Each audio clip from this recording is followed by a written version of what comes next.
මිනිස්සු හිතන් ඉන්නේ මම තාම මිනිමස් කනවා කියලා. පිස්සුද යකෝ.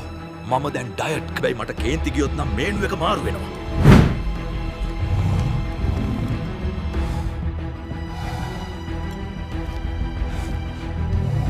මේ මූණ දිහා බලලා hina වෙන්න එපා බොලව්. ඔර ගෝ ටයිම්බරයා. ඊ තමයි මගේ ඔළුව ගලවපු එක. වෙස්මුනි දෙයියට බැරි වුණා මගේ ඔළුව වෙලාවට හොයාගන්න. ඒකයි මට මේ වලස් මූණ හයි කළේ. ඒත් මේ පපුව ඇතුලේ ගැහෙන්නේ රිටිගල ජයසේනගේ හදවත. හැබැයි මතක තියාගනිල්ලා. මගේ ඔළුව විතරයි මාරුනේ. මගේ යෝධ බලය තාම එහෙම්මමයි. මේවා ජිම් ගිහිල්ලා හදපු ඇඟවල් නෙවයි බොලව්. මේව දුවලා පැනලා හදපු යෝධ ඇඟවල්. ගොඩක් කෙවුන් මගෙන් ආනවා. මහසෝන අයියේ ඔයා ඇත්තටම ඉන්නවද කියලා.